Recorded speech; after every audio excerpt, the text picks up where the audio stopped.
দৃষ্টি বেটা, শিভাম তোমার জন্য একজন ভালো জীবন সঙ্গী। আর একটা কথা মনে রেখো, যখনই তুমি বা নারাং ইন্ডাস্ট্রির সমস্যায় পড়বে, শুধুমাত্র শিভামই তোমাকে তা থেকে উদ্ধার করবে।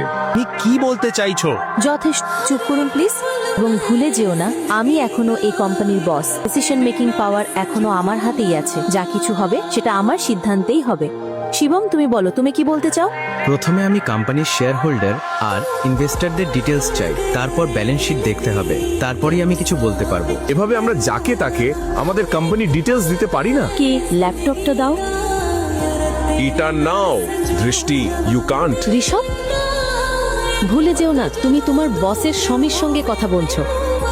পরের বার আদব কায়দা রেখে কথা বলো। 2 বছরে প্রথমবার শিবম দেখলো দৃষ্টি ওর জন্য লড়ছে। এই কথা শুনে তার ভিতর গর্বে বুক ভরে গেল। ব্যালেন্স শিটে কিছু লেনদেন নিয়ে আমার সন্দেহ হচ্ছে।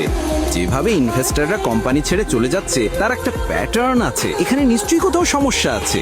বাজে কথা বলা বন্ধ করো। তো শেয়ার পড়া কিভাবে থামানো যাবে? আমাদের কোম্পানির সব শেয়ার ব্যাক করে নিতে হবে। তুমি কি ভাবো আমরা কোনোদিন এটা ভাবিনি? শান্ত হও শিবম, আমাদের কাছে ফান্ড কোথায়? আমাকে 1 মিনিট দাও, শুধু 1 মিনিট। এটা বলেই শিবম ফোন থেকে একটা নাম্বার ডায়াল করে, আর তারপর ফোনে যা বলল সেটা শুনে সবাই স্তব্ধ হয়ে গেল।